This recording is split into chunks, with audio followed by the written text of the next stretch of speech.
Thank you. Thank you. Am I on? Yes. Great. It's great to see so many of you here this afternoon. We've worked very hard to make this more enjoyable for you.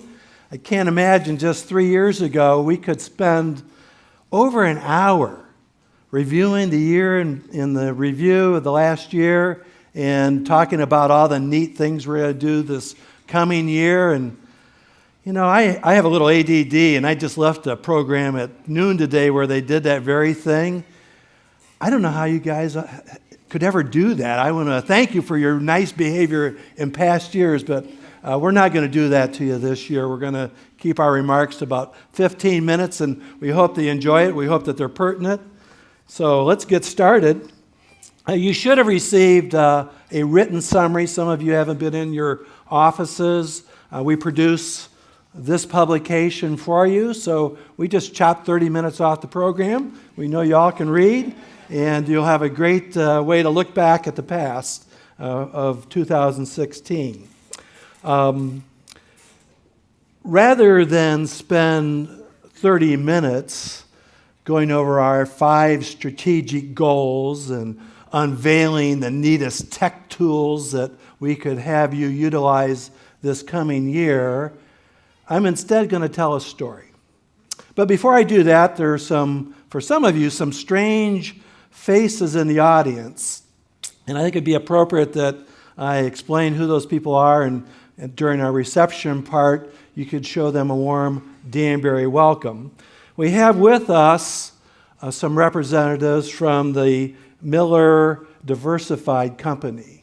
And we've not kept it a secret. We've been in negotiations with them in our commercial division, and we're going to be forming a joint venture that should be operational by the end of the first quarter of this year. It's going to allow us to do some things that no other commercial company in the region can do. So we're excited. I want to thank you guys for coming over, and be sure to just welcome them during our reception, and we can do that right now as well.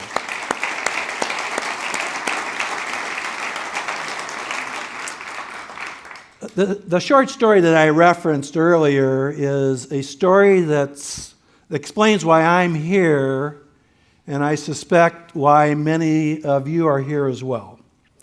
I recently had a young lady barge into my office, sit down in the chair in front of me, and accuse me of keeping a secret from her. And before I could react, she blurted out, "Danberry's a really cool company, and you never once told me how great it is." Danberry's a really cool company, and you never once told me how great it is. So later, when I had time to reflect upon what she said, I realized that what she said is true. We do have a great company. Now, before I explain what that whole interchange or exchange was about, can I see a show of hands of those of you in the audience that are between the ages of 17 and 35? Okay. Could I now see a show of hands of those of you that have a child or a grandchild between the ages of 17 and 35? So when we combine it, it's almost everybody. Okay, and this age group, it's the millennial generation, and it's the largest home buying demographic in the country, and most likely will remain that for many, many years to come. So what I'm going to share today about millennials could be vitally important to your careers. Now back to my story, which begins about 2 months ago. My 20-year-old daughter, Macy, who I've invited, by the way, to watch this on Facebook, she needed money. Imagine that, a 20-year-old needing money. As a college student, she had the best of intentions to work over Christmas break. And then, imagine this, events beyond her control intervened, and she wasn't able to do that. Earlier in the fall, her mother and I had encouraged Macy to get more involved in school activities. She joined a sorority. Okay, that's fine. We thought maybe another activity to round out her resume would be appropriate. She joined the ski club. The ski club's big event, by the way, is to take a week off over Christmas break to go skiing in Colorado. You can kind of see how this story's unraveling. So now instead of working for 3 or 4 weeks over Christmas and making money, she's spending 7 to 10 days spending money. And who's going to hire her the week after Christmas and the first week of the new year? Well, I did. And let me tell you why. Just 4 months prior to now, Macy had indicated to me that she was considering a career in real estate. She assured me it would not be in Toledo. I think she was anticipating my reaction. I decided that I was going to have her research what qualities and factors lead to success for a real estate salesperson. So we came up with a plan. I shared my objectives. And that plan included interviewing dozens of members of the Danberry family. And then I later added on that she needed to interview a dozen or so fellow college students at Ohio University. So on her first day at work, she spent an hour with Judy Miller, an hour with Michelle Rummins, and an hour with Heather Smith-LaPointe. Okay, 3 very good agents and 3 very different kind of agents. And it was just after those 3 hours of meeting with these agents that she burst into my office in a very irritated voice, staring me down and saying, "I can't believe that you didn't tell me how great this company was." Okay. Now, this story that I'm sharing today is about millennials, and it's about Danberry culture. Okay. Macy Fruth is seeking a culture that has a lot of freedom to work whenever she wants, and that means for her probably getting up about noon. Now, I think I saw Heather here earlier. I think Heather probably had an influence on that time. Okay. She wants a culture that if you work hard, you'll be rewarded accordingly. And she has those times where she can grind it, and she likes to be rewarded accordingly. She wants a culture that provides some welcome relief when you have worked hard, a way to blow off some steam, to relieve the stress of the day, and also a culture that provides a lot of fun. So apparently these 3 interviews that she had, she walked away with the conclusion that her goals could be accomplished at a company like Danberry. Now, I mentioned we're going to talk a little bit about the millennials. Millennials are a very interesting generation. For boomers, it's very easy for us to take shots at the millennials. We still wonder how people in their late 20s can still be living in their parents' basements, right? But that's probably being a little unfair. We also maybe question the work ethic. And for sure, there is a difference that way. I heard one person summarize the difference between boomers and millennials regarding work ethic this way. The millennials, they work to live. Boomers live to work. And that may be true. I'm not sure. You can decide that. So, millennials like flexibility, and they like leisure time, and they like to travel. Now, if you're their employer, and I have a leadership team here that I should know a number of hands went up when I asked if we had people in that generation, and so you should know this. Millennials like recognition, and perhaps most important, they want to be part of something bigger than themselves. And if they can't find that in their work environment, they find that volunteering for something. They want to be part of something bigger than themselves. Now, in my opening comments, I said we're not here today to talk about Danberry's 5 strategic goals, not because they're not important. Just, for example, like in your automobile, you know, the components of that engine are awfully important, especially for the engineer that built it. But what you're interested in is when you turn that key on, the car starts.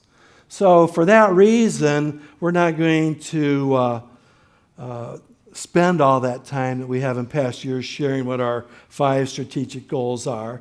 What's important is this, and it goes to culture, is do you trust your leadership team to make sure that engine works the best way possible?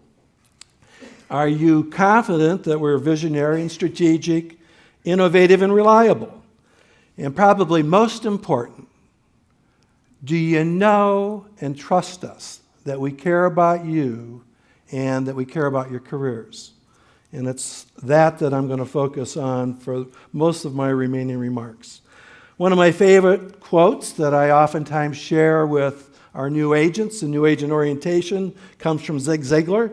Zig says, "You will get out of life all that you want if you just help enough other people get what they want." And what Zig has described here is a servant's attitude towards life and serving others. God bless you. Your leadership team is committed to serving you, and if we did our job when we hired you, we know that you're committed to serving consumers in the marketplace. And it's important that we're aligned that way, that we have those shared values, and I'm confident that we do. Our approach to business is based on that. We're interested in building long-term relationships with not only you, but having you do the same with your clients. We're not interested in simply doing a deal. And that philosophy is supported in our Ninja training program and our other career-building opportunities as well. And I mentioned Ninja. Congratulations to our most recent Ninja installation graduates. I applaud you for your investment of both time and resources that you've made in your career. Now, I mentioned that shared values are very important, and if you're a member of our team, they're indispensable for us to go forward together. Now, the same can be said for our strategic business arrangements. Earlier, I mentioned our friends from Miller Diversify, but the same is also true in our relationship with HMS, Home Warranty, and Integrity Title. We recognize that they have shared values with us. We also aspire to live out the qualities that are printed on a poster, the slide of which you see on the screen right now. This poster is in all of our offices. And these qualities in the Bible are referred to as the fruit of the Spirit. And as many of you know, I'm a committed Christian, and I not only apply my faith when I'm in church, but I like to apply it in all that I do, both at home and in work, and I'm committed to doing that. And I also realize that, not everybody at our company is a Christian. You could be a member of another religion or maybe not have a religion at all, and that's fine. We're an inclusive company. But I don't think anybody here could disagree that if you have a coworker that demonstrates joy, love, patience, peace, and the other 5 fruits of the Spirit, that'd be a pretty good work environment to exist in.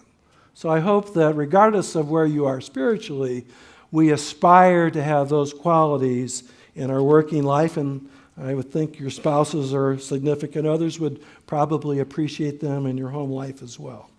So our commitment to service that I referenced earlier is reflected in our mission statement, but more importantly, it's on display almost every day in what we do. In 2006, we formally created the Danberry Community Benefit Program. And for those of you spouses or significant others in the audience, you should be an encourager to your member of our Danberry family that they participate in this program this year, because not only does their participation earn them a ticket to what will be the best party we have in the summer, but they're allowed to bring you along with them. So we're looking forward to seeing all of you here at that event, which, by the way, will be held at the Maritime Museum, the Great Lakes National Museum that's downtown on the river. And it's a great venue, and that'll be sometime near the end of July. Now, our efforts to support the community are numerous, and they're impactful.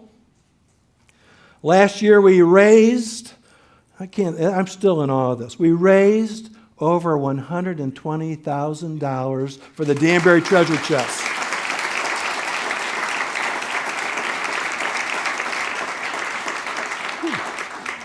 That's going to help over 100 of the most needy families and their children at the Toledo Children's Hospital. And if you heard any of those caseworkers at that hospital tell any of those stories, you know the difference that this makes in our community. We do a lot of other things beside that. That's the centerpiece. But last year we collected over 1,500 books from Mosaic Ministries, which is a near South End ministry. This is for their preschool reading program. And all of you, every office does something. We have coat drives. We collect blankets. We collect teddy bears. We serve Meals on Wheels. We engage in countless other activities to serve the community. It truly is part of our DNA. Now, we have a culture that supports not only giving back to the community, but it supports us internally. We have a culture where our top agents freely share their time, wisdom, skills, and ideas with other agents. We have our newest agents that just bring so much energy, enthusiasm, and curiosity into our offices. We have a culture where there's a good chance that your best friend is a coworker. And we have a culture where we're always on the lookout for another member of the Danberry family that's in need of assistance. It's a culture that in fact, earlier in this week, I had 18 of our support staff people in a meeting, 2-hour meeting with me. We're talking about how to make Danberry a better company, how to be a healthier company. And one of the questions I asked them was, why are you here? Several of them have been offered more money to be other places. And they all, without exception, and they weren't, I don't think, playing to my audience, because we established those ground rules well in advance, and many of them are here in this room today. I'll let you ask them. They said they're here because of the culture, because this is a fun place to work. This is a place where their opinions are respected. So it is part of our DNA, and it's part of what we stand for. And I know this is important to millennials. I know it is to at least one of my millennials. We have a culture that's a lot of fun. We like to spend time with each other. We have golf outings, office parties. We have our Mud Hen Suite, and we have our Achievers Club trip. Last year, I'm sure they're still shaking in Charleston. We had 120 people in our entourage that invaded Charleston in November. And it was just a fantastic trip. And in a little while, I'll be announcing our 2017 destination. At Danberry, it's all about culture. And you don't have to be a millennial to want to be a part of something bigger than yourselves. So I'm going to ask you, how important is culture to you? Or better stated, do you appreciate the culture that you have? For me, I recently and pleasantly was reminded that the Danberry is a really cool company. And I will tell you, I do appreciate how great it is. I'm proud of what we stand for, how we do our business, how we care for each other, and how we care for the community. And I'm very proud of the values that we aspire to. Now let me conclude by sharing a final footnote to the Macy's story. Okay? So after 30 hours of interviews, Macy's just gung-ho. Real estate is where it is. Danberry, a company like Danberry, this is what she wants. She has one last interview. It's with Julia Trickey. Julia is the proud mother of 3 millennials. Now, I will confess, I could have this all wrong because the details are very sketchy in my mind. Macy emerged from the meeting with Julia no longer desiring a career in real estate. No, it's not what you're thinking. It's not what you're thinking. Apparently, Julia has a future daughter-in-law who has this really cool, highly compensated job working for Victoria's Secret. You have to know my Macy. And that allows her to travel the world and have a lot of time off. Now, this hits the sweet spot of at least one millennial, and her name is Macy Fruth. Thank you all for being part of our team, and God bless you and your families.